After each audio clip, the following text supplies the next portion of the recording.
আমার আল্লাহ কয় বান্দারে তোরা যে এই প্রশ্ন করবি আমি আল্লাহ আগে জানি, এই জন্য আমার আল্লাহ আগে থেকে উত্তর রেডি করে রেখেছে।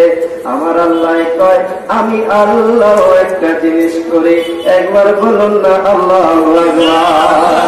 আমার আল্লাহ কয় আমি আল্লাহ কি কাজ করি, ইন্নাল্লাহা ওয়া মালাইকাতাহু ইউসাল্লুনা আলান নবী।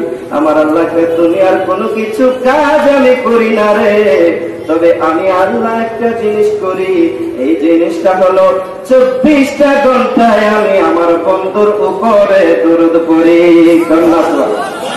এই জন্য আপনাদের কাছে প্রশ্ন, আমার আল্লাহ যে কাজটা করে বলুন এই কাজটার দাম কম নাকি বেশি? একটু দরুদ শরীফ পড়তে রাজি আছেন কিনা? আল্লাহুম্মা সাল্লি আলা সাইয়্যিদিনা মাদানা বিয়ানা শাফিয়ানা মাওলানা মাদাল্লাহুম্মা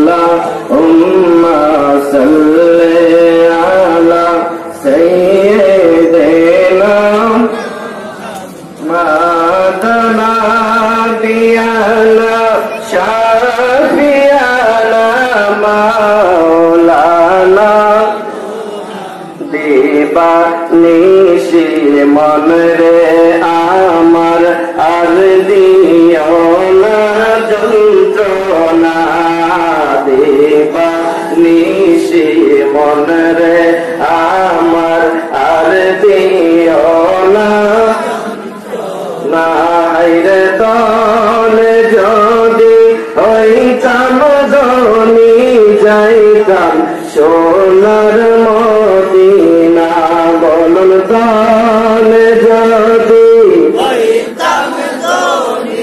যাইতাম সোনার মদিনা।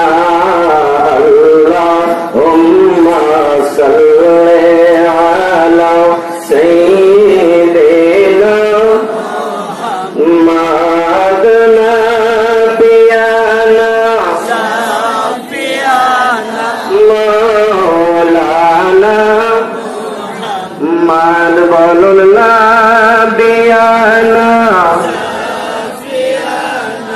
মাওলানা। আহারে পাশান হৃদয় নবীর জন্য কান্দনা, আহারে পাশান হৃদয় নবীর জন্য কান্দনা, রে তোমার জন্য কান্দে নবী শুয়ে সোনার মদিনা, বলুন তোমার জন্য শুয়ে সোনার মদিনা। আল্লাহুম্মা সাল্লি সাইয়্যিদিনা মাদানা বিয়ানা মাওলানা বলগল উলা বিকমালিহি কশফত তুজা বিজমালিহি আসরত জমিউ কিসালিহি সাল্লু আলাইহি ওয়া আলিহি। সম্মানিত উপস্থিতি, আজকে চৌধুরী বাজার ইসলামী সুন্নি যুব সংঘের উদ্যোগে আয়োজিত 19তম বার্ষিক সুন্নি মহাসম্মেলন 2021।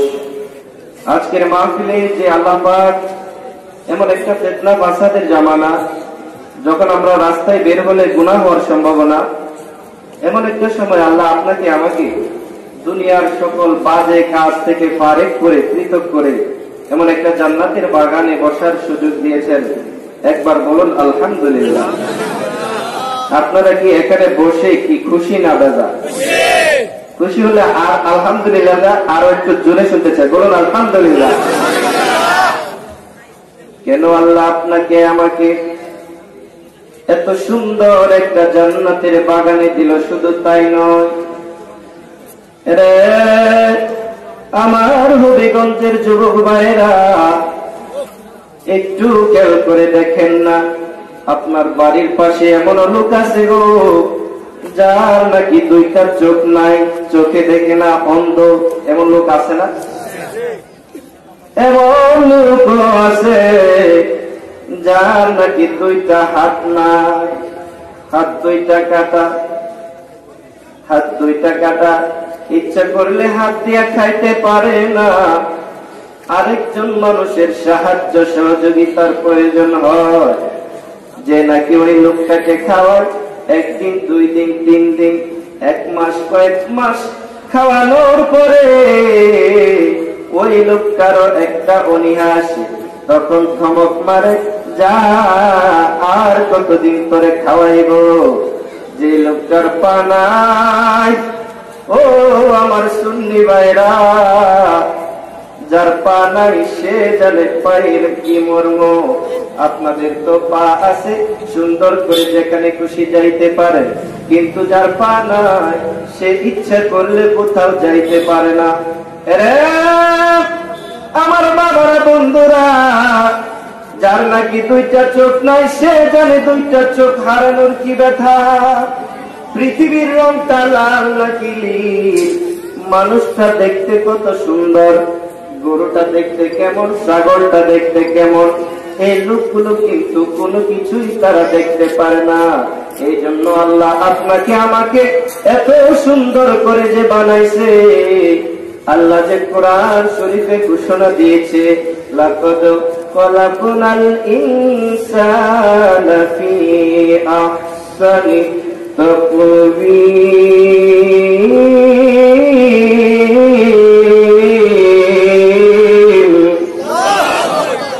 আমার আল্লাহ বলেন, রে দুনিয়ার মানুষ, একটু তাকায় দেখো, আমি আল্লাহ তোমাকে কত সুন্দর একটা আকৃতিতে দান করেছি। তোমরা তাকায় দেখো, আরো যে 18,000 মাখলুকাত আছে, তোমাদের মানুষের চাইতে সুন্দর করে আমি আল্লাহ আর কাউকে বানাই নাই, বলুন সুবহানাল্লাহ।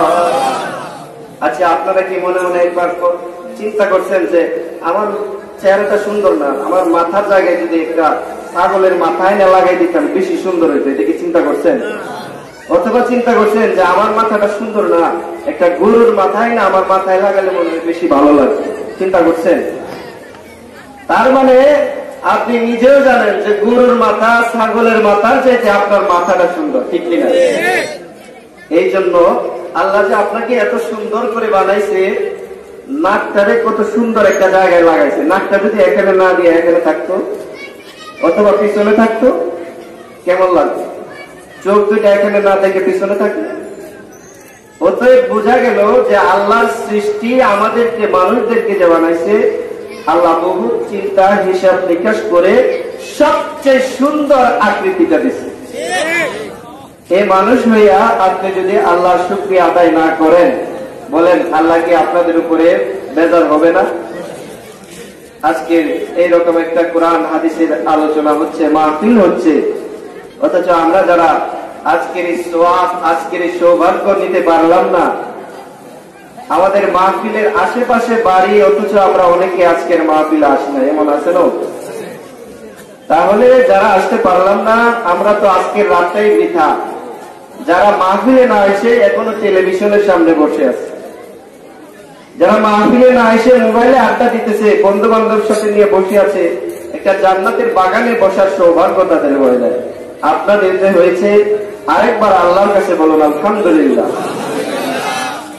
আমার বাবারা, বন্ধুরা, আসুন আপনাদের সামনে যে আয়াতটুকু তেলাওয়াত করেছি, আমার আল্লাহ যদি আমাকে একটু তৌফিক দেয়, আর মদিনাওয়ালা নবীর নেক নজর যদি আমার উপর আসে, এর উপরে কিছুক্ষণ কয়েক মর্তবা আপনাদের সামনে 2-4 কথা বলবো, আপনারা কি শুনতে রাজি আছেন কিনা? আসুন আমার বাবারা, প্রথমে আপনাদের সামনে আমি কোরআন থেকে তেলাওয়াত করেছি। ওয়াকফিদ লাহুমা জানাহাজ যুল্লি মিনার রাহমাতি ওয়া কুর রাব্বিরহামহুমা কামা রাব্বায়ানি সগীরা। আমার ভাইরা বন্ধুরা, আমার আল্লাহ ডাক দেখো, এরে দুনিয়ার মানুষ, মা বাবার উদ্দেশ্য করে আমার আল্লাহ বলতেছেন, তোমার মা বাবা তোমাকে দেখো কত আদর এবং যত্ন করে মানুষ করেছে। তুমি যখন ছোট ছিলা, তোমার মায়ের পেটের মধ্যে যখন ছিলা, তোমার মা ছোট্ট একটা পেটের মধ্যে থেকে তোমারই লালন পালন করতে পারছে। আমার আল্লাহ কয়, আজকে মা যে এত ছোট একটা পেটের ভিতরে তোমারে ধরছে, আজকে তোমার এত বড় 3 তলা 10 তলা 5 তলা বিল্ডিং, অথচ এই বিল্ডিং এর মধ্যে তোমার মায়ের জন্য একটু জায়গা হয় না, এমন লোক আছে কিনা? 10 তলা বিল্ডিং বানছে, অথচ বিল্ডিং এর কোণার মধ্যেও মায়ের জন্য একটু জায়গা হয় না। কত বড় কপাল পুরা রে। আমার আল্লাহ ডাক দেয়া কয়, ওয়াকফিদ লাহুমা জানাহাজ যুল্লি মিনার রাহমা। তোমার মা বাবা যখন বৃদ্ধ হয়ে যায়, তোমার মা বাবা যখন আর চলাফেরা করতে পারে না, আমার আল্লাহ কয়, বৃদ্ধ বয়সে যখন উপনীত হইয়া মা অথবা বাবা তোমার কাছে আসে, তাদেরকে ধমক দিও না, তাদেরকে ঘর থেকে বাহির করে দিও না, তাদের সঙ্গে উত্তম ব্যবহার করবা।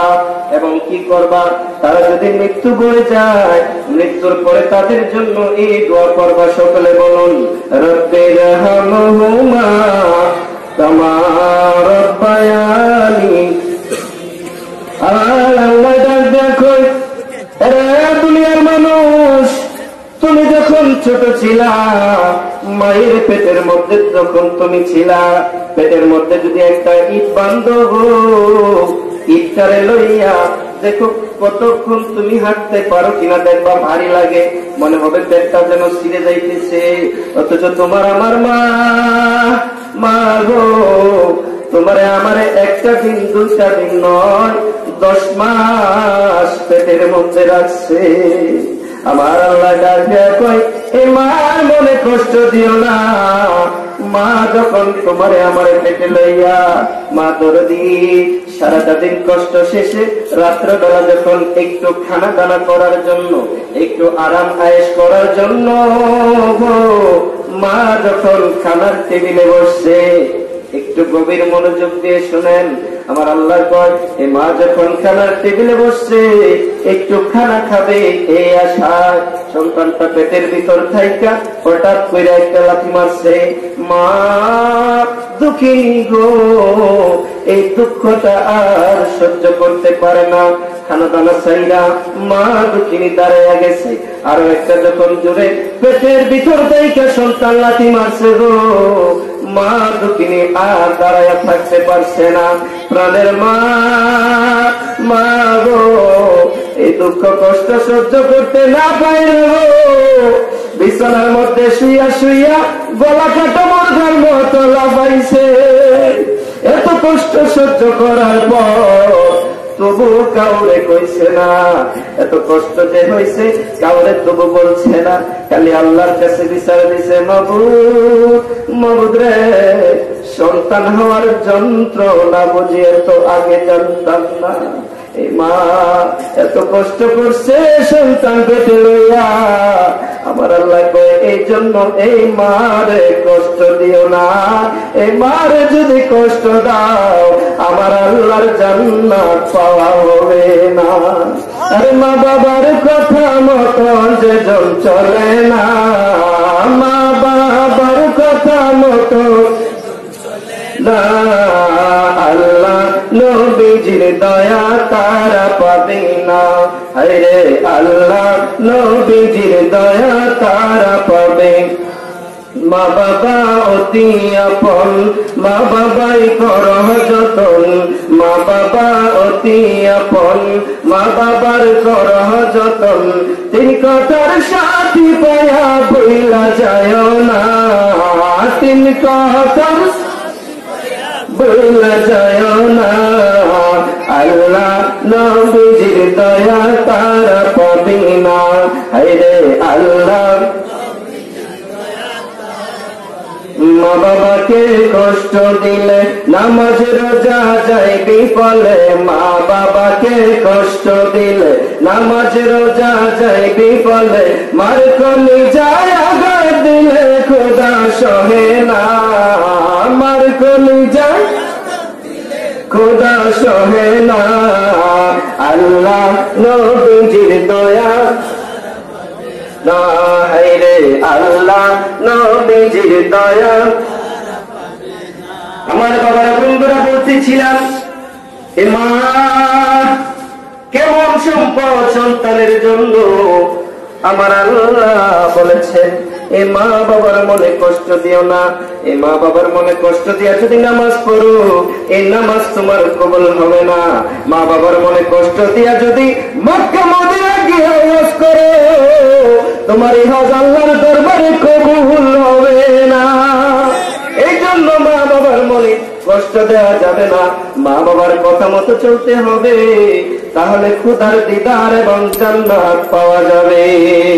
এমন ভাবে পৃথিবীর আমার কথা অনেকে হয়তো বিশ্বাস করতে না পারেন, মনে করতে পারেন যে ছোট মোটো একটা মৌলবী, ছোট একটা হুজুর আবার কি বলে। আমার কথা যদি বিশ্বাস করেন না রে বাবা, আপনারা তাকে দেখবেন পৃথিবীর জমিনে যত বড় ধনী হয়েছে, অথবা পৃথিবীর জমিনে যত বড় আল্লাহর ওলি হয়েছে, পৃথিবীর জমিনে যত বড় বড় বিজ্ঞানী সায়েন্টিস্ট রয়েছে, সব কিছুর পিছনে গিয়ে দেখবেন একটা জিনিস সবারই মিলে। এই জিনিসটা হলো প্রত্যেকে মা বাবার খেদমত করেছিল। মা বাবার খেদমত না করে কেউ জীবনে বড় হতে পারে?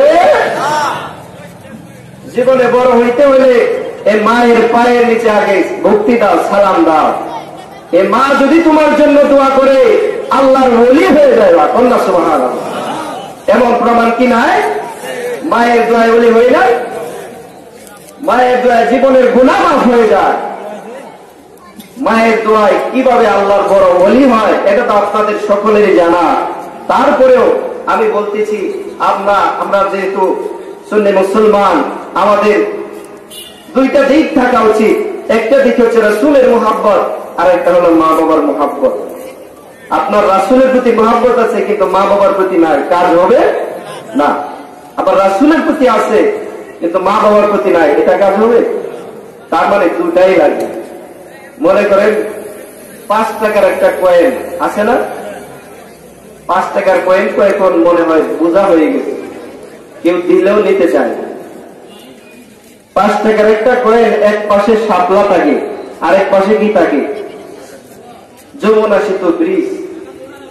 এখন এক পাশের 5 টাকার কয়েনের যে শাপলা থাকে, আমি এটারে কি বলে ঘষতে ঘষতে, একটা দেয়ালের সাথে ঘষতে ঘষতে আমি শাপলাটারে মুছে দিছি। এখন দোকানে গিয়ে যদি বলি যে 5 টাকাটা আমায় কিছু জিনিস দেন, আপনারা কি মনে করেন এটা থেকে কিছু দিবে? কি বলবে? এটা নকল টাকা, অথবা এই টাকা চলবে। মানে এক পাশের শাপলাটা সে মুছে ফেলছে। তদ্রুপ বোঝা গেল দুই পাশেরটাই লাগবে। আবার যেমন যমুনা সেতু আছে, এটাও মুছলে হবে না, দুইটাই লাগবে। তেমন এভাবে মা বাবার খেদমত লাগবে, রাসূলের মুহাব্বত লাগবে। রাসূলের মুহাব্বত আছে, মা বাবার মুহাব্বত নাই, হবে না। মা বাবার মুহাব্বত আছে, রাসূলের মুহাব্বত নাই, এটাও হবে না। দুইটাই লাগবে। কিভাবে দুইটা লাগবে? আসলে আপনাদেরকে আরো কিছু স্পষ্ট করে দেয়। আমার নবী আদরের একজন মানুষ ছিলেন, ওনার নাম কিতাবে আসছে ওয়াইস করণী। নাম শুনছেন তো? ওয়াইস করণীর বাড়ি ছিল মক্কা, সৌদি আরবে নয়। ওয়াইস করণীর বাড়ি ছিল ওই যে মক্কা শরীফ, মদিনা শরীফ থেকে আরো 1500 মাইল দূরের রাস্তা, ইয়েমেনে। কোথায়? ইয়েমেন। ইয়ামান দেশের করুন নামক জায়গার মধ্যে, কিতাবের মধ্যে আসছে করুন নামক জায়গার মধ্যে ওয়াইস করণী থাকতেন, ওনার বাড়ি ছিল। এই ওনার নাম ছিল ওয়াইস। এই জন্য করুন নামক জায়গার মধ্যে থাকতো বিদায় ওনার নাম হয়ে গেছে ওয়াইস করণী। ওয়াইস করণীর দেশ ছিল ইয়ামান। ওয়াইস করণী পৃথিবীর মধ্যে যত ধরনের ঘটনা আছে সবচেয়ে উত্তম এবং শ্রেষ্ঠ ঘটনা হলো ওয়াসকুরুনির জীবনী। কেননা রে বাবা একটু বোঝেন, ওয়াসকুরুনি কিভাবে নিজের মাকেও ভালোবেসেছিল। এবং আমার দয়ার নবী, মায়ের নবী গো, যে নবী এখনো সোনার মদিনায় শুয়া শুয়া উম্মতি উম্মতি বলে কান্দে, ওই মায়ার নবীরে নিজের জীবনের চাইতে ভালোবেসেছিল। কিতাবের মধ্যে আসছে ওয়াসকুরুনি যখন ওনার মা যখন বৃদ্ধ হয়ে গেল। এটাই আজকের আলোচনার প্রতিপাদ্য বিষয়, যে মা বাবা যখন বৃদ্ধ হয়ে যায় এদেরকে তাড়ায় দিও না। কারণ তুমিও এমন এক সময় একটা ছোট বাচ্চা ছিলা, তুমি হাঁটতে পারতা না, লড়তে পারতা না, খাইতে পারতা না, মা বাবা মুখে তুইলা দিলে তারপরে খাইতে, ঠিক কিনা বলে? আজকে মা বাবা বৃদ্ধ হয়ে গেছে, খাইতে পারে না, তুমি তারা ধমক দিয়ে তারা দেয়, কত সহ্য করবো? আহা, বিছানার মধ্যে যদি ভুলেও একদিন একটু প্রস্তাব পায়খানা করে দেয়, সারাটা বাড়ি সন্তানটা তছনছ করে দেবে। আর কত সহ্য করব? বিভিন্ন ধরনের গালি গালা শুরু করে দেয় মা বাবাকে। আর তোমার আমার মা যখন ছোট ছিল, বলেন আপনার আমার মা বাবা কি আমাদের প্রস্রাব পায়খানা পরিষ্কার করছে না? খালি একদিন করছে? যত জীবন বড় না হইছ তত জীবন পর্যন্ত এই মা বাবা তোমার প্রস্রাব পায়খানা পরিষ্কার করছে। আজকে মা বাবা বৃদ্ধ হয়ে গেছে, এক দুই দিন তুমি এটা পরিষ্কার করবা, এটাও তুমি পারো না। তুমি কেমন সন্তান আবার জান্নাতের আশা করো? বলতেছিলাম ওয়াসকুরুনি ওনার মা যখন অসুস্থ হয়ে গেল, বৃদ্ধ হয়ে গেল, ওনার মা যখন হাঁটতে পারে না, ওয়াসকুরুনি এবার ওনার মায়ের জন্য ওয়াসকুরুনি মনে মনে ভাবলেন, আমি তো বিভিন্ন জায়গায় যাই, আমার মারে যদি না লইয়া যায় আমার মনে একটা সন্দেহ থাকবে, আমার মারে না জানি বনের জঙ্গলের বনের বাঘ আইসা খায় নাই, না জানি কোনো কিছু এসে আক্রমণ করে। এই জন্য ওয়াসকুরুনি নিজের মায়ের জন্য একটা বড় একটা খাতিয়ানার মতো বানাইলেন, যাকে আমরা বাক্স বলি। এই বাক্সটার মধ্যে ওয়াসকুরুনির মারে লইয়া ওয়াসকুরুনি নিজের মারে মাথায় লইয়া লইয়া ঘুরে, যেখানে যায় ওইখানে ওয়াসকুরুনির মাকে লইয়া যায়। মারে সারা এক মুহূর্ত ওয়াসকুরুনি থাকতে পারে না। ওইদিকে যখন একদিন শুনছে রে, ওই উহুদের যুদ্ধের ময়দানে আমার নবীর বুঝি দুইটা দাঁত মোবারক শহীদ হয়ে গেছে, ওয়াসকুরুনি আর থাকতে পারে না। ওয়াসকুরুনি যখন শুনছে ওই যে উহুদের জমিনে আমার নবীর বুঝি দুইটা দাঁত মোবারক শহীদ হয়ে গেছে, ওয়াসকুরুনি এই কথা শোনার পর উনি নিজের মনে মনে চিন্তা করলেন, আমি কেমন রাসূলের প্রেমিক হইলাম গো। ওয়াসকুরুনি আমার নবীর দুইটা দাঁত মোবারক যখন পড়ে গেছে, আমার মুখের মধ্যে কিভাবে আমি দাঁত রাখতে পারি? ওয়াসকুরুনি রাসূলের প্রেমে পাগল হইয়া প্রথমে দুইটা দাঁত তিনি ফালাইয়া দিছে। এবার যখন মনে মনে চিন্তা করছে, সামনের দুইটা দাঁত না হইয়া যদি নিচের দুইটা হয়, নিচের দুইটা ফালাইছে। আবার চিন্তা করলেন যদি ডাইনের দুইটা হয়, ডাইনের দুইটা ফালাইছে। আবার চিন্তা করলেন যদি বামের দুইটা হয়, বামের দুইটা ফালাইছে। এইভাবে ফালাইতে ফালাইতে একটা দুইটা নয় গো, ওয়াসকুরুনি মুখের সবগুলা দাঁত ফালাইয়া দিছে। এবার ওয়াসকুরুনি যখন এই কাজ করছে, আমার দয়ার নবী মায়ার নবী ওই যে মদিনা শহর তাইকা এই খবর পাইয়া গেছে। কন্যা সুবহানাল্লাহ। অথচ কিতাব খুললে পাওয়া যায় যে ওয়াসকুরুনিও জীবনে কোনোদিন রাসূলকে দেখে না, রাসূলও কোনোদিন ওয়াসকুরুনিকে দেখে না। অথচ ইচ্ছা করলেই দেখতে পারত, দেখলে রাসূলের সাহাবী হয়ে যেত। রাসূলের জামানার কিন্তু ওয়াসকুরুনি। আপনারা একটু মনোযোগ দিয়ে শুনেন, ওয়াসকুরুনি ছিল রাসূলের জামানার, ইচ্ছা করলে রাসূলকে দেখতে পারতেন, কিন্তু দেখলে সাহাবীও হতে পারতেন। এই সুযোগটা কেন হাতছাড়া করলো, এটাই আজকে আপনাদেরকে বোঝাবো। এই যে রাসূলের উহুদের জমিনে দাঁত শহীদ হয়ে গেছে, এই ঘটনা শুনে সবগুলা দাঁত তো ফালাই দিছে। এবার হঠাৎ করে একদিন শখ জাগছে, ইচ্ছা হয়েছে যে রাসূলের নামই শুধু শুনলাম, জীবনে একদিন রাসূলকে দেখলাম না, যাই আমার দয়াল রাসূলকে একটু দেখে আসি। এবার ওনার মা তো অসুস্থ, যেখানে যায় মাকে নিয়ে যেতে হয়, মা বৃদ্ধ মানুষ কি করবে? কিন্তু মক্কা তো মদিনা তো অনেক দূর, এই মদিনা কিভাবে যাবে? মার কাছ থেকে অনুমতি নাই। মা, মা গো, আমি তো রাসূল দেখবো, মা একটু অনুমতি দিবা। মা কয়, বাবারে আমি তো অসুস্থ, আমি কিভাবে তোমার অনুমতি দিব? মা আমি বেশি দেরি করবো না, তুমি যদি অনুমতি দাও আমি রাসূলের দেখাই চলে আসবো। মা, মার মন মানে না। মা কয়, বাবারে তুমি যেখানে যাও আমি মারের সঙ্গে লয়ে যাও। আজকে কি পারবি? আমি মারে রাসূলের কাছে নিতে পারবি? বস করনি রে, দুইটা চোখের পানি গাল বায়া বায়া ধরেছে। বস করনি মাকে ডাক দিয়ে বললেন, মা, মা গো, তোমার নেওয়া যদি আমার রাসূলের কাছে সম্ভব হইতো, মা তোমার আমি এখানে পালায় যাইতাম না, আর অনুমতি নেওয়ার প্রয়োজন হইতো না, তোমার সঙ্গে নিয়ে যাইতাম গো মা। কিন্তু ওই যে মদিনা শহর, এটা তো খুব কাছে না, অনেক দূরের একটা শহর, আমার যাইতে 2-3 দিন লেগে যাবে, তোমারে নেওয়া সম্ভব হবে না গো মা। এবার মাও কান্দে, সন্তানও কান্দে রে। আইরে কেমন ভালোবাসা, এটাই তো হওয়া উচিত রে।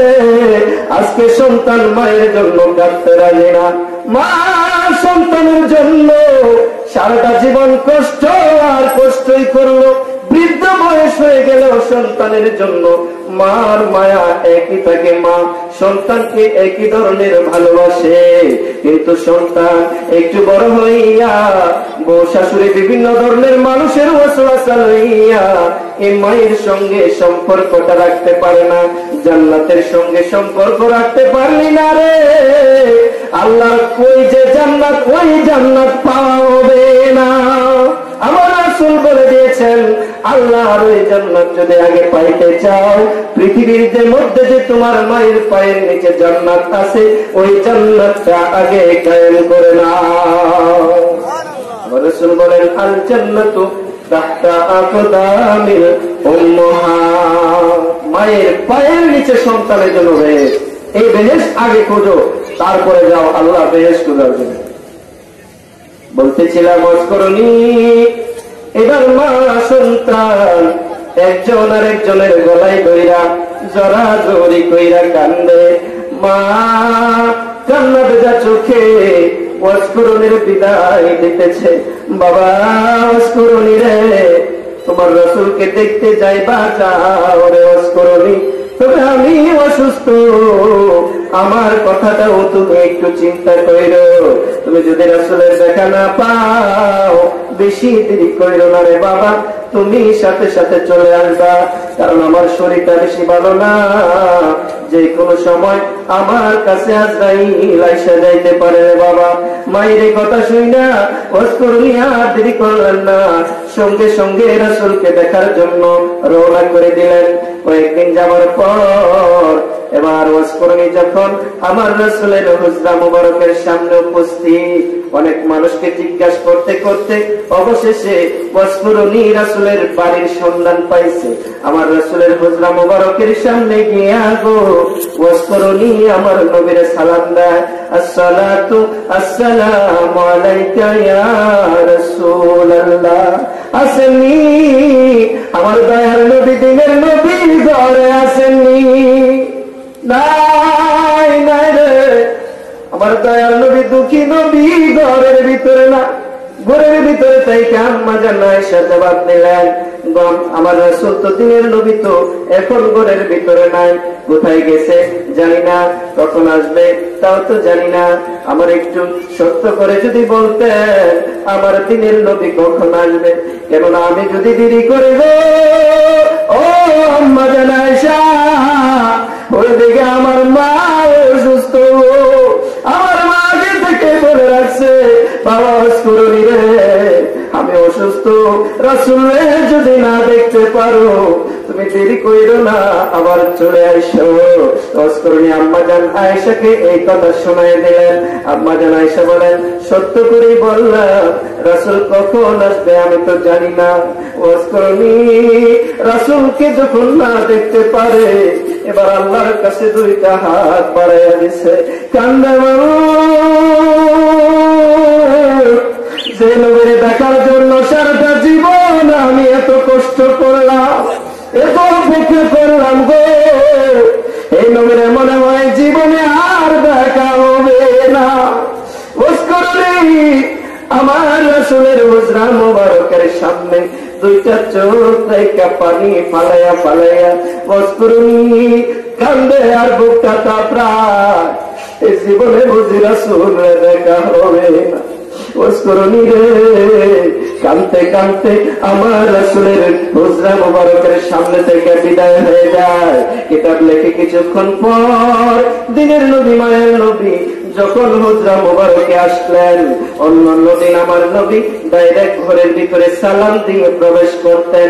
আজকে আমার নবী ঘরে যায় না, ঘরের সামনে হুজরা মুবারকের সামনে দাঁড়ায় আছে। ঘরের ভিতরে থাইকা আম্মা জান আয়েশাকে ডাক দিলেন, আয়েশা একটু বাইরে আসো তো। আম্মা জান আয়েশা ঘরের দরজার মধ্যে আয়েশা দাঁড়ালেন। আমার নবী ডাকে, আয়েশা সত্যি কইরা বলো আমার ঘরের সামনে আজকে কে আসছিল আয়েশা?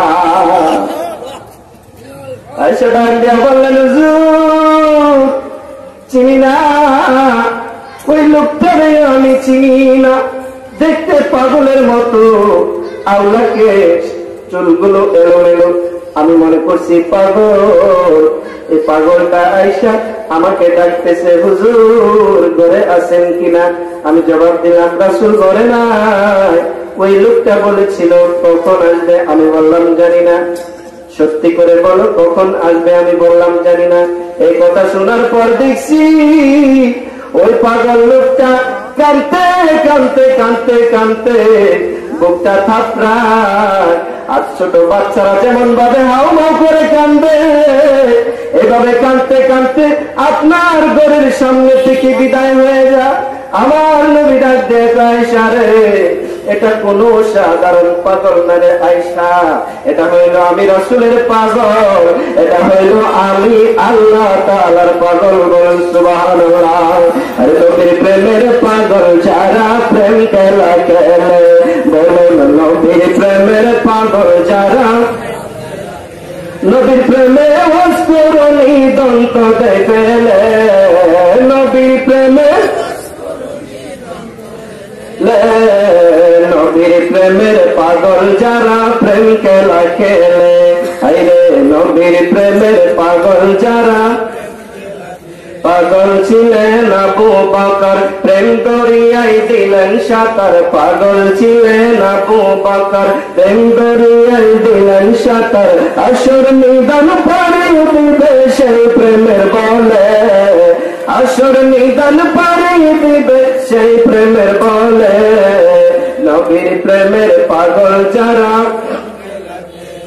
আইরে নবীর প্রেমের পাগল যারা, আনজালা পাগল ছিল নবীর প্রেমে জীবন দিল, আনজালা পাগল ছিল নবীর প্রেমে জীবন দিল, গোসল করাইল তারে ফেরেশতার দলে, গোসল করাইল তারে ফেরেশতার দলে, নবীর প্রেমের পাগল যারা প্রেম খেলা খেলে, আইরে নবীর প্রেমের পাগল ছিলেন হযরত আলী সূর্যের সাথে কথা বলি, পাগল ছিলেন হযরত আলী সূর্যের সাথে কথা বলি, নামাজ আমি পড়লে তুমি যাইবে রে তলে, নামাজ আমি পড়লে তুমি যাইবে রে তলে, নবীর প্রেমের পাগল যারা, আইরে নবীর প্রেমের পাগল যারা, এই নবীর প্রেমে যারা পাগল হবে গো তাদের জীবন ওয়াজকুরুনি রাহমাতুল্লাহ আলাইহির মতো হয়ে যাবে। যে ওয়াজকুরুনি আল্লাহর নবীর কোন সাহাবী, আমার নবীর জুব্বা মুবারক কোন সাহাবীরা পায় নাই। আমার নবী দয়ার নবী মায়ের নবী যে ওয়াজকুরুনিকে জীবনে কোনদিন দেখে নাই, ওয়াজকুরুনিও জীবনে রাসূলকে দেখে নাই, অথচ মদিনাওয়ালা নবীর সঙ্গে এমন কানেকশন লাগাইছে, ওই নবীর জুব্বা মুবারক ওয়াজকুরুনি পায়া গেছে। বলতেছিলাম ওয়াজকুরুনি কি রাসূলকে কোনদিন দেখছে? আজকের যে ঘটনা বললাম এখান থেকে কি প্রতীয়মান হয়? রাসূলকে কি দেখছে ওয়াজ করনি? দেখে না। আমার নবীজি ওয়াজ করনিকে দেখে নাই, অথচ রাসূলের মহাব্বতে ওয়াজ করুন যে নিজের সবগুলা দাঁত ফালাই দিছে। আমার মদিনাওয়ালা নবী সোনার মদিনায় থাইকে এই খবর পাই গেছে। সুবহানাল্লাহ। রাসূলের সাথে আজকেও যদি আমরা এত দূর সোনার বাংলাদেশ, এই বাংলাদেশ থেকে যদি আজকেও আমার রাসূলের সঙ্গে সম্পর্ক কানেক্ট লাগাইতে পারি, আমার রাসূলকে মদিনা থাইকা আমাদের সম্পর্ক দেখতে পারে না। এই জন্য এই বিশ্বাস নিয়ে আমরা যারা আজকে বসেছি, আজকে কত সুন্দর একটি জান্নাতের বাগান আজকের মাহফিল কমিটি আপনাদেরকে উপহার দিয়েছে। যে মাহফিলটি বছর ঘুরে একদিন হয়তো আপনাদের সামনে আসে। আজকের একটা রজনী, আজকের একটা রাত দেন না আল্লাহ রাসূলের ভালোবাসা। আমাদের কি একটু রাত রাসূলের প্রেমে দেওয়া দরকার আছে না? কেন রাসূলের প্রেমে একটা রাত দিবেন? কত রাত্র কাটায় দিচ্ছেন চায়ে দোকানে বৈশারে বাবা, কত রাত্র কাটায় দিচ্ছেন মোবাইলের সামনে বৈশা, কত রাত্র কাটায় দিচ্ছেন কত কত সিনেমার সামনে বৈশাখ, সিনেমা দেখছেন, ছবি দেখছেন। আজকের একটা রাত বছরের মধ্যে এমন একটা রাত যে রাতের ওসিলায় আপনার আমার নাজাতের ফায়সালা হয়ে যাইতে পারে। হাসরের ময়দানে মানুষ যখন ইয়া নাফসি নাফসি বলে কাঁদবে, কারো যখন কেউ কাউকে যখন একটা আমল দিবে না, আল্লাহ তাআলা তখন অন্বেষণ করবে ওয়াবতাগু ইলাইহিল ওয়াসিলা। আল্লাহ তাআলা তখন ওসিলা অন্বেষণ করবে। কোন ওসিলার মাধ্যমে, কোন একটা জিনিসের মাধ্যমে বান্দার গুনাহ মাফ করে দেওয়া যায়। আমার আল্লাহ যখন এরকম কিছু মাহফিল কোরআন হাদিসের মজলিসে আমরা যারা বসেছি, আচ্ছা বলুন আমাদেরকে এখানে বসলে সওয়াব হবে না গুনাহ হবে? সওয়াব হবে না? সওয়াব হবে। এই জন্য আমাদের প্রত্যেকটা মিনিট, প্রত্যেকটা সেকেন্ড আল্লাহ তাআলা হিসাব করতেছেন কিনা। এখানে মাহফিলের শুরু থেকে শেষ পর্যন্ত যারা বসে আছেন, মাহফিলের মোনাজাত করে যারা যাবেন ইনশাআল্লাহ, প্রত্যেকের আমলনামায় আল্লাহ তাআলা যেন আজকের মাহফিলের পরিপূর্ণ সওয়াব যেন তাদের আমলনামায় পৌঁছে দেন। সকল আমিন। আমার ভাইরা বোনরা বলতেছিলাম, আমার নবীর সঙ্গে কেউ যদি মহব্বত কানেকশন লাগাইতে পারে, মদিনাওয়ালা নবী যত দূরেই হোক না কেন ওর সম্পর্ক, এই খবর আমার নবী ওই যে সোনার মদিনায় থাইকা পাওয়া যায়। বলুন সুবহানাল্লাহ। এই জন্য আমার রাসূলের ভালোবাসায়, আমার নবীর মহব্বতে বলুন একটা রাত আমাদের দেওয়া দরকার আছে কিনা। কিছুক্ষণ পরে হয়তো মাহফিলটা শেষ হয়ে যাবে রে বাবা, বলা যায় না কার জন্য জানি এবারের মাহফিল শেষ মাহফিল হইয়া যায়, কার জন্য জানি রে আজকের দোয়াটা শেষ দোয়া হইয়া যায়। এমনও তো হতে পারে আগামী বছরের মাহফিল আসার আগে কত কত মানুষ ওই যে 3.5 হাত কবরে শুয়ে থাকবো। কত বছর আপনাদের সামনে এমন একটা মাহফিলের মধ্যে, কত কত মাহফিলে আমি হুজুরের সঙ্গে যাইতাম। দেখেন আজকে যে মানুষটা আপনাদের চোখের পানি পর্যন্ত বাহির করে দিত, আজকে ওই মানুষটা পর্যন্ত আমাদের মাঝে নাই। মরহুম হযরত মাওলানা তোফাজ্জল হোসেন সাহেব কই গেল রে, কই গেল রে আমার মা। মা গো, যে মা নিজে না খাইয়া তোমার খাওয়াইছে, যে মা নিজে না ঘুমাইয়া গো, এরকম শীতের মাস, শীতের রাত যখন আইছে নিজে না ঘুমাইয়া সন্তানটারে ঘুম পাড়াইছে। একটা রাত সজাগ থাইকা দেখো কেমন লাগে রে বাবা। একটা রাত সজাগ থাকলে 3 দিন পর্যন্ত তোমার ঘুমাইতে হয়। না হলে বলো এমন দিন সজাগ থাকছিলাম আমার চোখ রাখতে পারি না, খালি ঘুম আসে। কিন্তু তোমার আমার মা একদিন 2 দিন নয়, কত কত রাত সজাগ থাকছে আল্লাহ ছাড়া কেউ জানে না। এই জন্য আমার আল্লাহ বলেন, এই মার মনে কষ্ট দিও না, এই মার মনে কষ্ট দিলে আমার আল্লাহর জান্নাত পাওয়া হবে না। এই জন্য আজকের মাহফিলের প্রতিবাদ্য বিষয় যতটুকু আলোচনা করলাম, আমার রব্বে কারীম যেন আপনাদের সহ আমাদের প্রত্যেককে আজকের মাহফিল আমল করার তৌফিক দান করেন, বলুন আমিন। দেখবেন সন্তান মা বাবার কাছে যত অপরাধী করুন, আচ্ছা আপনাদের কাছে একটা প্রশ্ন জিজ্ঞাসা, আপনারা যত অপরাধী করেন, যদি সন্তানের মার কাছে গিয়ে মা কয়ে ডাক দেয়, আর যদি মার কাছে গিয়ে বলে মা আমার যা করছি ভুল করছি, বলেন মা কি মাফ দিত না? মা মাফ দিবে কিনা? অথচ মা যদি একটু অপরাধ করে সন্তানের কাছে আসা কান্নাকাটি করলেও সন্তান মাফ দেয় না। মা বাবার মনটা আল্লাহ তাআলা এত সুন্দর করে বানাইছে, এ মায়ের মনে কষ্ট দেন না বাবা। এ মার মনটা যদি জয় করতে পারেন, আপনি একটা কুঁড়েঘরের মধ্যে থাকলেও আল্লাহ আপনাকে জান্নাত দান করে দিবে। সুবহানাল্লাহ। এই জন্য যে যেখান থেকে আছেন ওইখান থেকে মা বাবার খেদমত করবেন, আপনার জীবন ধন্য হয়ে যাবে। আপনার কোথা থেকে যেন আল্লাহ আপনার রিজিকের ফয়সালা করবে আপনি কল্পনা করতে পারেন। আল্লাহ বলেছেন আমার, আচ্ছা বলুন রিজিকের মালিক কে? আল্লাহ। আমরা কি করি? রিজিকের পিছনে দৌড়ি, রিজিকের পিছনে ঘুরি। আমরা মনে করি যে কাজ করলে আমার নামাজটা পড়া হবে না, আমরা মনে করি যে কাজ করলে আমার অন্যান্য যে কাজ আছে, নামাজ আছে, রোজা আছে, এগুলো কখন করবো? আমি তো কাজ করি, সময় পাই না, এত ব্যস্ত। আচ্ছা বলুন রিজিকের মালিক তো আল্লাহ নাকি? আপনি যে কাজের পিছনে ছুটতেছেন আর আল্লাহকে ভুলে গেছেন, আল্লাহ ইচ্ছা করলে আপনার থেকে রিজিক কেড়ে নিতে পারে না? এই জন্য ছুটতে হবে রিজিকের মালিকের পিছনে, আল্লাহর পিছনে। আল্লাহর কি ধন সম্পদের কোন শেষ আছে? শেষ নাই। আল্লাহ তাআলা যদি চায় আপনাকে সব রিজিক যদি আল্লাহ দিয়ে দেয়, আল্লাহর কি রিজিকের কোনো ঘাটতি হবে? পুরাবে? আল্লাহর রিজিকের কোনো ঘাটতি নাই, পুরাবে না। আল্লাহ তাআলা আপনাকে অশেষ সম্পদ ধনভাণ্ডারের মালিকও বানিয়ে দিতে পারে। সুতরাং আপনার আমার উচিত নামাজটা যে কোনো সময় হলেও নামাজের জন্য একটু সময় ব্যয় করা।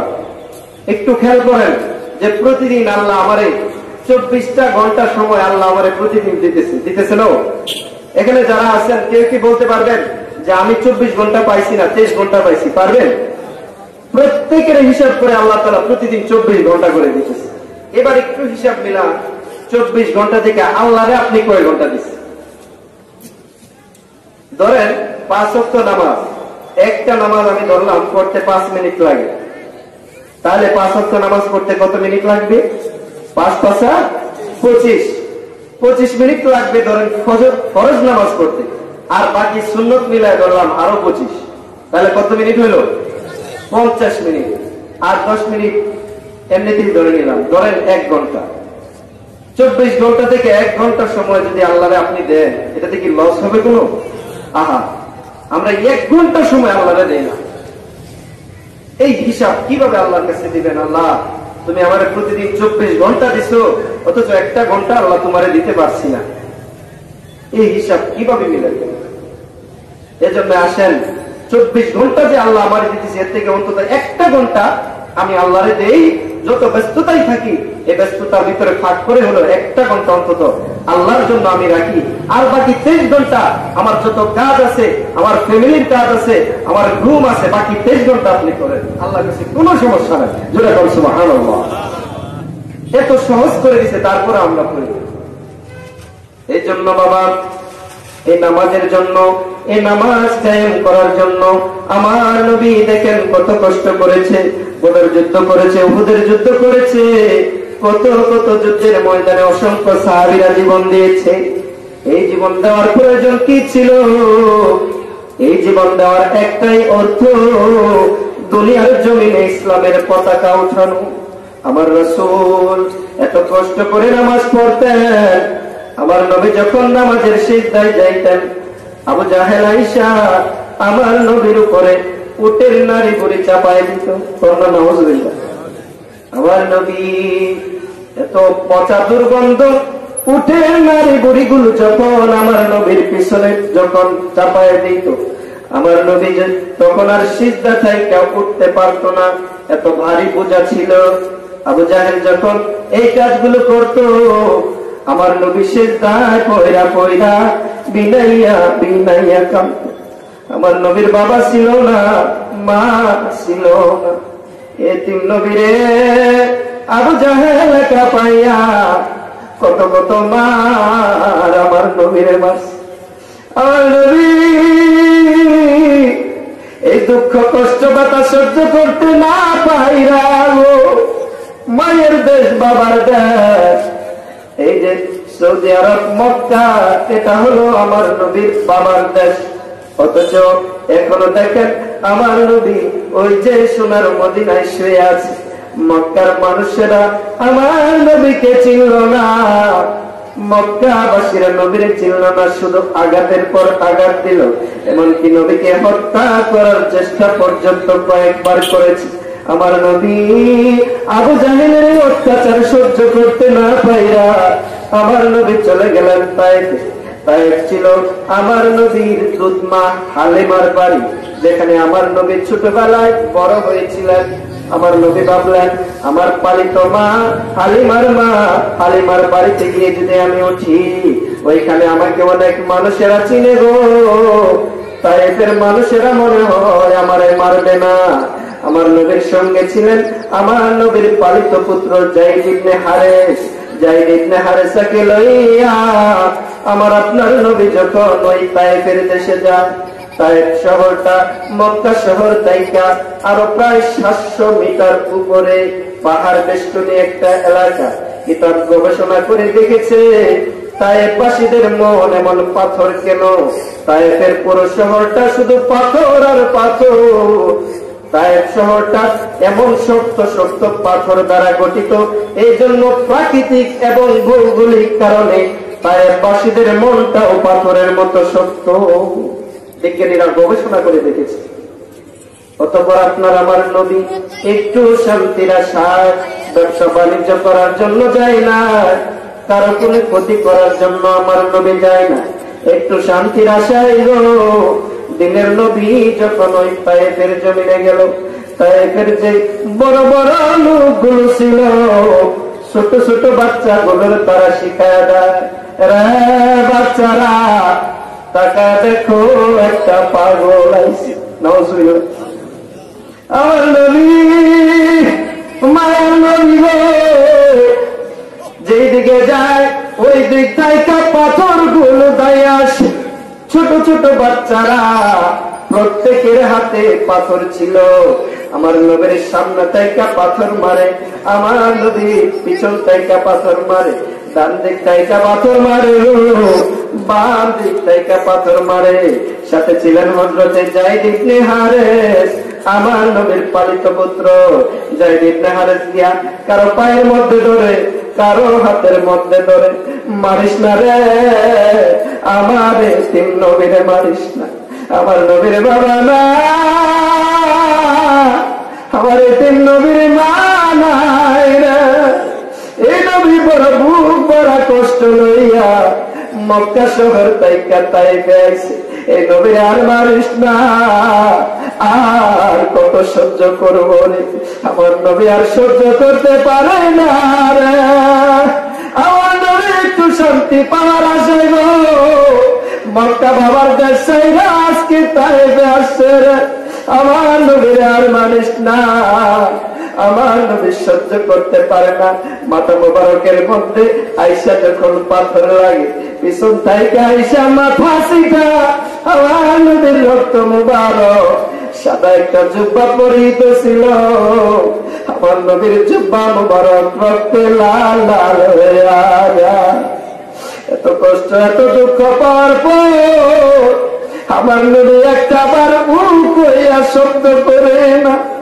জিব্রাইল তখন আইসা গেছে সঙ্গে সঙ্গে ওহি লইয়া।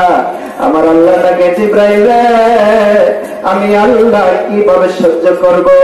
দেখ, যে নবীর ওসিলায় গোটা কুল কায়নাত বানাইলাম, যে নবীর ওসিলায় আমি আল্লাহ এত কিছু সাজাইলাম, আমার এই বন্ধুরে মারে, আমি আল্লাহর এত এত ধৈর্য আছে রে, এই জন্য আমি আল্লাহ এই ঘটনাগুলো দেখতেছি।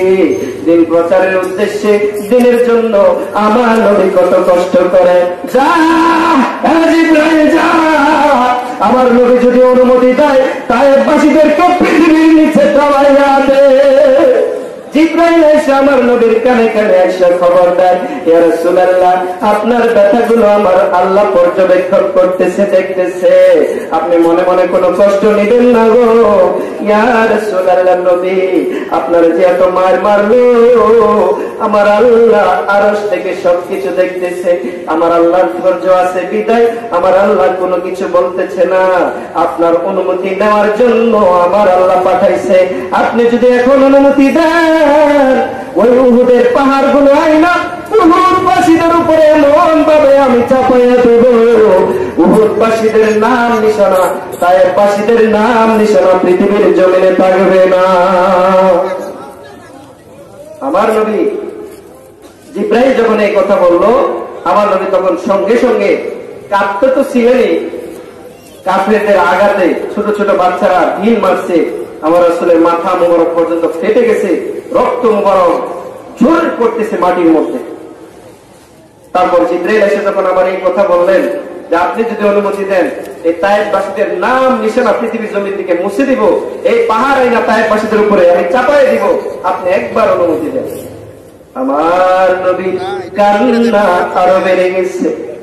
কোথায় আমার নবীর কান্না থামার কথা ছিল, জিবরাইল আইসা প্রতিশোধ নেওয়ার ঘোষণা দিয়েছে যে তায়েফবাসীরা আমার আপনার নবীকে মারলো। জিবরাইল আইসা বলতেছে তাদেরকে আল্লাহ মারবে আপনি যদি অনুমতি দেন। আমার নবী অনুমতি দেয় না গো, আমার নবীর কান্না আরো বেড়ে গেছে। জিবরাইলকে ডাক দেয়া বললেন, রে জিবরাইল, তুমি কি শোনাইলা আমার উম্মত যাদের জন্য আমি নবী দুনিয়া আসলাম, আমি একটু মাইলা হয় আমি নবী খাইছি, এই জন্য আমার কি হয়েছে, আমি তো মরে যাই নাই রে জিবরাইল। তারা বোঝে না, তারা চিনে না, এই জন্য আমারে মারছে। তবে তারা যাদেরকে যদি তুমি মারো, আমি নবী কার কাছে যাইব দাওয়াত লইয়া, তাদেরকে মাইরো না, বরং আল্লাহর কাছে দোয়া করো আমার আল্লাহ যেন তায়েফবাসীদেরকে মুসলমান বানায়া দেয়। নবীর বরকতে, নবীর দোয়ায় আজকে সারা সৌদি আরব, আমার নবীর বরকতে, নবীর দোয়ায় সারা সৌদি আরব মুসলমান হয়ে গেছে। সুবহানাল্লাহ। এবার আপনার আমার নবী এই তায়েফের জমিনে এত কষ্ট সহ্য করার পর আমার নবী যখন আবার ব্যাক করলেন কোথায়? মক্কা, নবীর বাবার দেশ মক্কায় যখন আবার ব্যাক করলেন, ফেরত আসলেন, তখন ওইখানে কাফেররা আবার সুযোগ পেয়েছে। আবু জাহেল সহ প্রত্যেক কাফেররা এবার ঘোষণা দিছে যে আজকে রাতটাই হবে মুহাম্মদের জন্য জীবনের শেষ রাত। নাউজুবিল্লাহ। আচ্ছা, শুধু আবু জাহেল আবু লাহাব কেন, সারা পৃথিবীর মানুষও যদি একসঙ্গে হয়, আমার আল্লাহর বন্ধুরে কি কিছু করতে পারবে? আপনাদের কি বিশ্বাসে পারবে? আবু জাহেল সকল কাফেরদের লিডার নেতাদেরকে ডাকায়, বলতেছে যে নাকি আমাকে মুহাম্মদের মাথা এনে দিতে পারবা, আজকে রাত্রে মুহাম্মদের শেষ দিন হবে, তাকে 100 উট পুরস্কার দেওয়া হবে। 100 উট তখন অনেক মূল্য ছিল। এবারে প্রত্যেক কাফের গুলো আমার রাসূলের হুজরা মোবারক, যে ঘরে আমার রাসূল থাকতেন, ওই ঘর মোবারকের চতুর্দিকে কাফেররা এসে ঘেরাও দিয়ে দিত, অথচ ভিতরে কিন্তু আমার রাসূল এখনো শায়িত শুয়ে আছে। জিবরাইল আইসা কানে কানে ডাকে, ইয়া রাসূলুল্লাহ, ইয়া হাবিবাল্লাহ, এখনো ঘুমায় আছেন, বাহিরে একটু নজর দেন, তাকে দেখেন কাফেররা আপনার বাড়ি ঘেরাও দিয়ে ফেলছে, চতুর্দিকে কাফেররা গ্রাস করে ফেলছে আপনার বাড়ি। আমার নবী ডাক দিয়ে বললেন, জিবরাইল, আমি এখন কি করতে পারি? আমার নবী বলেন, বিসমিল্লাহ বলে ঘর থেকে বাহির হও, বাকিটা আমার আল্লাহ দায়িত্ব নিবে। আমার নবী বিসমিল্লাহ বলে আল্লাহর উপরে ভরসা করে ঘর থেকে বাহির হলেন। নবীর বিছানার মধ্যে আমার নবী আপন চাচাতো ভাই আলী ইবনে আবি তালিব, আলী রাদিয়াল্লাহু আনহুকে আমার রাসূল যে জায়গার মধ্যে শুইতেন, ওই জায়গার মধ্যে আলী রাদিয়াল্লাহু আনহুকে শোয়াইলেন। আলী রাদিয়াল্লাহু আনহুকে শোয়ানোর পরে আমার নবী যখন ঘর থেকে বাহির হলেন, চতুর্দিক দিয়ে কাফেররা আমার নবীকে ঘিরাল দিয়ে ধরছে। উদ্দেশ্য আমার রাসূলকে মেরে ফেলবে। তখন সূরা ইয়াসিনের আয়াত আমার নবী তেলাওয়াত করলেন, ওয়াজআলনা মিন বাইনি আইদিহিম সাদ্দাও ওয়া মিন খালফিহিম সাদ্দাও।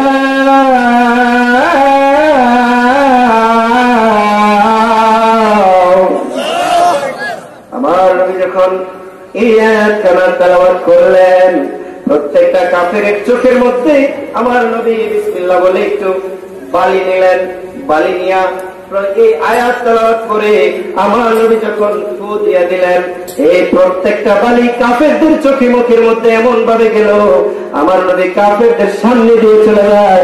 একজন কাফেরেরও ক্ষমতা নাই আমার নবীকে ধরবে, কাফেরদের সামনে দিয়ে চলে যেতেছে। তো আমার নবী যখন চলে যাইতেছে শব্দ করে করে যাইতেছে যে আমি চলে যাইতেছি, কিন্তু কাফের একজন আরেকজনকে ধরতেছে। আমার নবীকে তো আর চিনে না। এক কাফের আরেকজনকে ধরে, এই ধরছি মোহাম্মদ রে, আরেকজনকে তোরে ধরছি, আরেকজনকে তোরে ধরছি। এত কানা চোখে দেখে না, না দেখে একজন আরেকজনের ধরে তোরে মোহাম্মদ রে ধরছি। এখন ধরে যারা একজন আরেকজনের সাথে ঝগড়া লাগিয়ে দিচ্ছে, কিল ঘুষি কারে কর, একজন আরেকজনের ইচ্ছা মতো ঘুষাইতেছে। এখানে অর্ধেক কাফের এখানে খুব কাপ হয়ে গেছে। আমার নবী কিন্তু এখানে না, চলে গেছে। দিনের নবী মনে বড় কষ্ট লইয়া, আপনারা কি মনে করতেছেন আমার নবী সুখে মদিনায় চলে যায়? খুব কষ্ট যে বাবার দেশ, এখানে থাকতে পারলাম না, এত ষড়যন্ত্র আমার মারার জন্য, এত পাগল। মক্কা শহর থেকে আমার নবী যখন বাহিরে হইয়া আর একটু দূরে গেলেন, দূর থেকে দেখা যায় মক্কা নগরী, ওই যে কাবা শরীফ দেখা যায়। আমার নবীরে দিনের নবী বারবার বাবার দেশ ফিরা ফিরা তাকায়। এজন্য তো আমরা বলি না, মক্কা ছেড়ে দয়া নবী মদিনাতে যায়। বলুন মক্কা ছেড়ে দয়া মদিনাতে যায়। জন্মভূমির মায়ায় নবী ফিরে ফিরে চায় নবীজি। আল্লাহ আল্লাহ আল্লাহু লা ইলাহা ইল্লাল্লাহ। ও আমার আল্লাহ আল্লাহ আল্লাহু লা ইলাহা ইল্লাল্লাহ। আপনার আমার নবী ব্যথা লইয়া বারবার মক্কার দিকে ফিরা ফিরা তাকায়। মক্কাবাসী রে, আমার নবী ডাকে রে মক্কাবাসীরা, ও মক্কার শরীফের কাবা শরীফ, তোমার ছাইরা আমি রাসূল যাইতাম না যদি ওই মক্কাবাসীরা আমার সঙ্গে ষড়যন্ত্র না করত। আমার রাসূল মক্কারে খুব ভালোবাসতেন, কিন্তু না পাইরা, সহ্য করতে না পাইরা আমার রাসূল মদিনায় যায়। মদিনায় যাওয়ার পথে কত যে কষ্ট। আমার রাসূল মক্কা থেকে বের হয়ে মদিনায় রাস্তায় পাড়ি জমাইছে, এরপরেও কাফেররা পিছনে ছাড়ে না। আবু জাহেলের নেতৃত্বে কাফেররা বাইর হয়ে গেছে আমার রাসূলকে খোঁজার জন্য। তখন মরুভূমির মধ্যে পা পারলে পায়ের ছাপ পড়ে যেত, মরুভূমির বালুর মধ্যে পা ফেললে পায়ের ছাপ পড়ে যেত, যে এখান দিয়ে একটা মানুষ গেছে, দেখে বোঝা যেত যে এখান দিয়ে একটা মানুষ গেছে। এই পায়ের ছাপ অনুসরণ করতে করতে আবু জাহেল আমার রাসূল যে দিক দিয়ে গেছে ওই দিক দিয়ে যাইতেছে। যাইতে যাইতে এক সময় আসছে যেখানে কোনো বালি নাই, ওইখানে গিয়ে পাথরের মতো একটা জায়গা, ওইখানে অনেকগুলো পাহাড় আছে, ওইখানে গিয়ে দেখে পায়ের আর ছাপ পাওয়া যায় না। একজন লোক পাইছে, এই লোককে জিজ্ঞেস করতেছে যে এখান দিয়ে কি কোনো লোক দেখছো যাইতে? উনি দেখছে, তারপরে বলে না, উনি বলে না আমি তো দেখি নাই, কারণ আমার রাসূলকে বাঁচানোর মালিক কে? আল্লাহ। আল্লাহ তার দায়িত্ব নিয়েছে। এবারে ভুল একটা পথে তিনি তাকে দেখিয়ে দিলেন। তারপরে আবু জাহেল ঘুরতে ঘুরতে ঘুরতে ঘুরতে গিয়ে একটা আমার রাসূল যে পাহাড়ের গুহায় গিয়ে আশ্রয় নিছে, ওই গুহার মধ্যে গিয়ে আবু জাহেল গুহার সামনে গিয়ে উঠছে। গুহা বোঝে তো, পাহাড়ের মাঝখানে যে গুহা থাকে, গুহার ভিতরে আমার রাসূল গিয়ে আশ্রয় নিছে। আমার রাসূলের সাথে ছিলেন হযরত আবু বকর। লম্বা ঘটনা ছিল, আমি সংক্ষেপ করে দিচ্ছি। হযরত আবু বকর এবং আমার রাসূল সাল্লাল্লাহু আলাইহি সাল্লাম এই গুহার ভিতরে তখন। এবার আবু বকর মনে মনে চিন্তা করতেছে, গুহার ভিতর থেকে দেখতেছে যে আবু জাহেল গুহার সামনে আসতেছে। তখন কেমন লাগবে, ভয় লাগবে কিনা? আবু বকর ডাক দেখে, রাসূলুল্লাহ, আবু জাহেল গুহার সামনে আয়া পড়ছে, আজকে মনে হয় আর বাঁচতাম না। আমার নবীকে ভয় পায় না। ইন্নাল্লাহা মা'ানা, বলুন না সুবহানাল্লাহ। আমার রাসূল বলেন, নিশ্চয়ই আল্লাহ আমাদের সাথে আছে। বলুন, আল্লাহ যার সাথে আছে তার কি কোনো ভয় আছে? পৃথিবীর সমস্ত মানুষ মিলে তার ক্ষতি করতে পারবে? এবারে আবু জাহেল ঘরের গুহার সামনে এসে দেখে, গুহার সামনে 3-4টা মাকড়সার জাল, এর ভিতরে একটা কবুতর ডিম পাইরা বয়ে রয়েছে। বোঝা যায় যে এই গুহার ভিতরে কমসে কম 1 মাসের ভিতরে কেউ প্রবেশ করছে না। এমন ময়লা আবর্জনা, যদি গুহার ভিতরে কেউ প্রবেশ করতো, আবু জাহেল বলতেছে, গুহার ভিতরে যদি কেউ যাইতো তাহলে তো মাকড়সার জালটা ছিঁড়া থাকতো। এখানে দেখতেছি অনেকগুলা মাকড়সার জাল, একটাও ছিঁড়া না। আবু জাহেল এর ভিতরে কেউ না। আবার দেখা যায় একটা কবুতর ডিম পায়রা বয়ে রয়েছে। আবু জাহেল কয়, নিশ্চয় এখানে কেউ নাই। যদি থাকতো কবুতরটাও থাকতো না, আর এতগুলো মাকড়সার জাল একটাও ঠিক থাকতো না, সবগুলো ছিঁড়া থাকতো। আপনি এখানে একটা মাকড়সার জাল আছে, আপনি যদি এখান দিয়ে যান, মাকড়সার জালটা কি ছিঁড়ে যাবে না? এটা কি রশির মতো শক্ত, নরম? মাকড়সার জালের সোজা গেলে জালটা ছিঁড়ে যায়। তখন আবু জাহেল মনে করল, না, এটার ভিতরে কেউ নাই। আবু জাহেল এখান থেকে ফিরে চলে গেল। এবার বলুন, আবু বকর এবং আমার রাসূলকে বাঁচাইলেন কে? আমার আল্লাহ হুকুম দিয়েছেন মাকড়সাকে, মাকড়সা রে, আমার বন্ধু ঘুমাইছে, আমার বন্ধুরে কেমনে বাঁচাবি তুই মাকড়সায় চিন্তা কর। কন্যা সুবহানাল্লাহ। কবুতরকে অর্ডার দিচ্ছে, কবুতর, সারা জীবন তো তোরে রিজিকের ব্যবস্থা আমি করি, আজকে আমার বন্ধু এই গুহার ভিতরে বয়ে রয়েছে, আমার বন্ধুরে বাঁচানোর ব্যবস্থা তুই নিজে কর। কন্যা সুবহানাল্লাহ। কবুতর বুদ্ধি করে ডিম করে বইছে, ওইদিকে মাকড়সাও জাল বইতে বয়ে রয়েছে। এদের বুদ্ধির জুড়ে আল্লাহর সহায়তায় আমার রাসূল এখান থেকে বেঁচে গেলেন। এবারে বাঁচলে কি হবে? ভিতরে তো আরো বিপদ আছে। এই গুহার ভিতরে ছিল একটা বিষধর সাপ। এই সাপটা অনেক দিন পর্যন্ত অপেক্ষা করতেছে, আমার রাসূল কখন আসবে, আমার রাসূলকে একটা নজর দেখবে।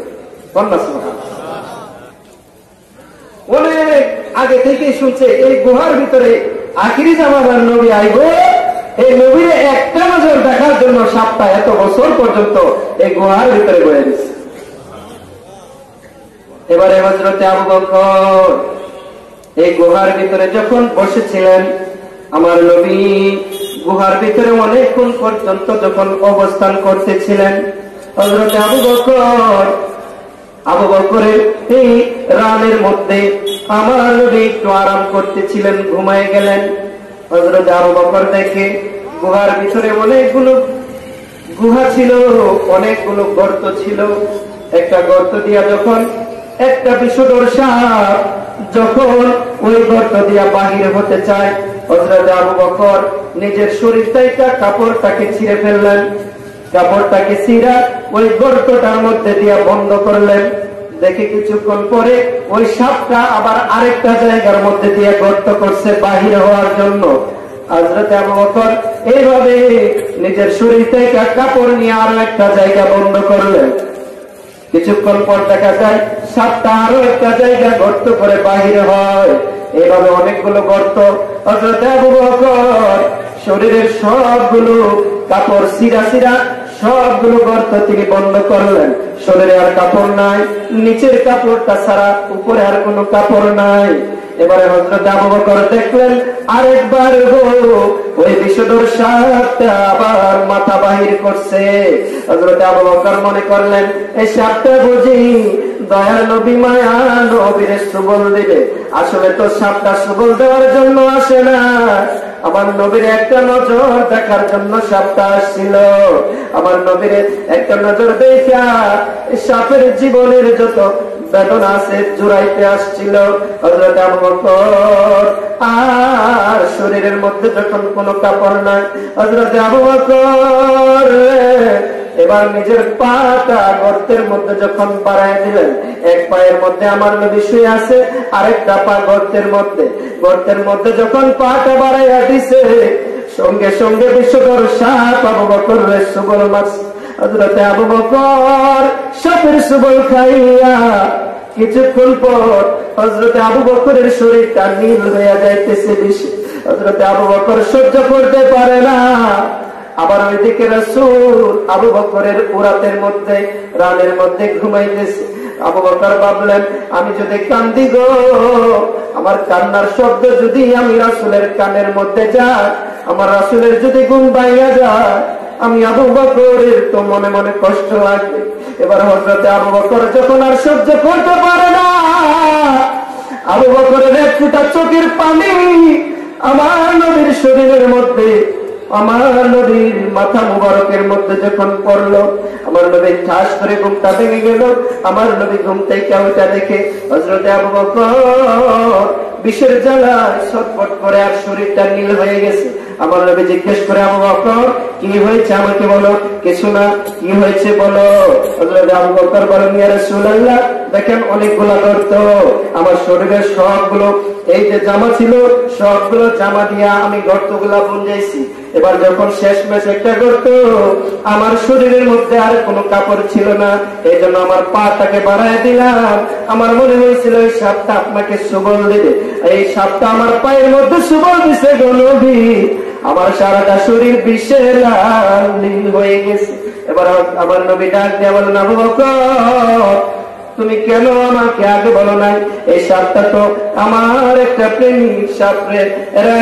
আবু বকর, এই সাপটারে যদি তুমি আসতে দিতা, এই সাপটা আমার নবীরে দেখার জন্য, সুবল দেওয়ার জন্য না, এই সাপটা আমি রাসূলকে দেখার জন্য আজকে অনেক বছর যাবত এই গুহার মধ্যে পয়সা আছে।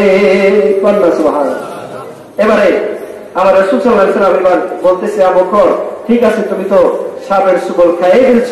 এবার আমার রাসূল মুখ থেকে একটু থুতু মুবারক নিয়ে বিসমিল্লাহ বলে যে জায়গার মধ্যে সাপ সুবল দিছে ওই জায়গায় লাগাই দিছে। ওই আমার রাসূলের থুতু মুবারক লাগাইতে দেরি হয়, সঙ্গে সঙ্গে আবু বকরের বিষ দূর হইতে দেরি হয়েছে না। কন্যা সুবহানাল্লাহ। এই নবী হচ্ছে বরকতের নবী। এই নবীর উপর আমরা দরুদ আর সালাম পড়তে রাজি আছি না? সালাতু সালাম জানাই, দরুদ সালাম জানাই আপনার দরবারে, নবী গো আমরা গুনাহগারে। সালাতু সালাম জানাই, নাম জানাই আপনার দরবারে, নবী গো আমরা গুনাহ, সালাম আমরা গুনাহগারে জানাই, আমরা গুনাহগারে, সালাম আমরা গুনাহগারে জানাই, আমরা গুনাহগারে, নবী গো আমরা গুনাহগারে। সালাতু সালাম জানাই, দরুদ সালাম জানাই আপনার দরবারে, নবী গো আমরা গুনাহ। আরে আল্লাহ পাকের ফেরেশতারা আমার নবীর দরুদ পড়ে তারা, কন্যা সুবহানাল্লাহ। আরে আল্লাহ পাকের ফেরেশতারা নবীর দরুদ পড়ে তারা, ইমানদারে পড়বে দরুদ, ইমানদারে পড়বে দরুদ, বলছে পড়োয়ারে, নবী গো আমরা গুনাহগারে। সালাতু সালাম জানাই, দরুদ সালাম জানাই আপনার দরবারে, নবী গো আমরা গুনাহ। আরে নবীর দরুদ পড়ে যারা আমার দয়াল নবীর আপন তারা, আরে নবীর দরুদ পড়ে যারা আমার দয়াল নবীর আপন তারা, শাফায়াত করিবেন নবী, শাফায়াত করিবেন নবী ময়দানে হাসরে, নবী গো আমরা গুনাহগারে। সালাত সালাম জানাই দুরূদ সালাম জানাই আপনার দরবারে নবী গো আমরা গুনাহগারে সালাম আমরা গুনাহগারে জানাই আমরা গুনাহগারে সালাম আমরা গুনাহগারে জানাই আমরা গুনাহগারে নবী গো আমরা গুনাহগারে দুরূদ সালাম জানাই দুরূদ সালাম জানাই আপনার দরবারে নবী গো আমরা গুনাহ। তোমার বাবারা বন্ধুরা বলতেছিলাম এই নবী এমন এক নবী আমরা পাইলাম যে নবীর উম্মত হওয়ার জন্য হযরত আদম আলাইহিস সালামের পর থেকে যত নবী এবং রাসূল দুনিয়ার জমিনে আসছে প্রত্যেকটা নবীর দরখাস্ত ছিল, আল্লাহ আমার তুমি নবুয়তের দায়িত্ব থেকে অব্যাহতি দাও, যে আখিরে নবীর উম্মত হইলে এক রাত্র পাইলে 1000 মাসের সওয়াব হয়, ওই নবীর উম্মত আমারে বানায়া দাও। যে রাসূলের উম্মত এক রাত ইবাদত করলে 1000 মাস, বিজ্ঞানীরা এটা কি করছে, গবেষণা করছে, দেখছে 1000 মাস কত হয়।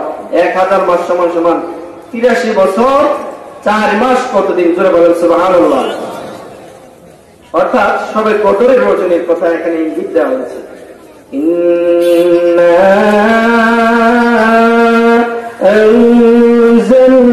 আনজালনাহু ফি লাইলাতিল কদরি ওয়া মা আদরাকা মা লাইলাতুল কদরি লাইলাতুল কদরি খায়রুম মিন আলফি শাহর। আল্লাহু আকবার। আমার আল্লাহ বলেছেন বন্ধু চিন্তা করার কোনো কারণ নাই, কেননা নূহ নবীর উম্মতেরা 1000 বছর বাঁচে, মুসা নবীর উম্মতেরা আরো বেশি বাঁচে। বন্ধু আপনার উম্মতের হায়াত কম, আমি আল্লাহ আগে থেকে জানি, এই জন্য আপনার উম্মতেরা কম হায়াত পাইয়া কিভাবে বেশি বেশি সওয়াব অর্জন করতে পারবে, এই জন্য আমি আল্লাহ সবে কদর দিয়া দিলাম।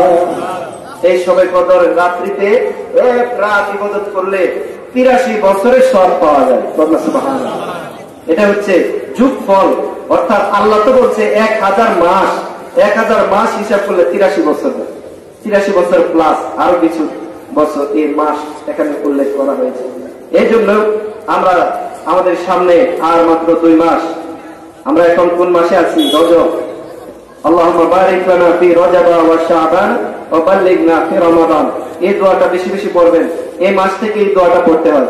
রজব মাসে চলে আসছি, আমাদের সামনের মাস হচ্ছে শাবান, তারপরের মাসে রমজান। এই রমজান মাসের একটি রজনী যেটার নাম হচ্ছে শবে কদর, আল্লাহ তাআলা যেটা কোরআন শরীফে বলেছেন, এই শবে কদরের রাত্রিতে একবারে মাগরিবের পর থেকে নিয়ে শুরু করে ফজরের আযান পর্যন্ত একটা কি বলে একটা সুই ফালানোর জায়গা থাকে না। আসমান থেকে জমিন পর্যন্ত পৃথিবীর প্রত্যেকটা জায়গায় আল্লাহর রহমতের ফেরেশতা নাযিল হয়ে যায়। ওই দিন যদি আপনি ইবাদত করতে পারেন, বছরে অন্তত একটা দিন আপনি একটু ঘুমাবেন না। আমার কথা হচ্ছে সবে কদর যখন আপনার সামনে আসবে, আপনি জিকির করেন, নামাজ পড়েন, ক্লান্ত লাগলে একটু শুয়ে থাকেন, বসে থাকেন, মসজিদে থাকবেন, বাড়িতে আসবেন না। বাড়িতে আসলেও সারা রাত ইবাদত বন্দেগীতে কাটাবেন। একটা সবে কদর যদি আপনার নসিব হয়ে যায়, এক সবে কদর আপনাকে জান্নাতে নিয়ে যেতে পারে। এর জন্য সামনে এই সবে কদর আমাদের ভাগ্যে আসতেছে, জানি না কার ভাগ্যে নসিব হয়, আবার কার ভাগ্যে হয় না। এমন হতে পারে না বাবা আজকে আমরা মাহফিল করতেছি, আগামীকালে অনেকে অন্ধকার কবরে চলে যাবে, হতে পারে না? 1 সেকেন্ডের তো কোনো ভরসা নাই বাবা। এই জন্য এমন একটা মাহফিল দরকার। ধন্যবাদ।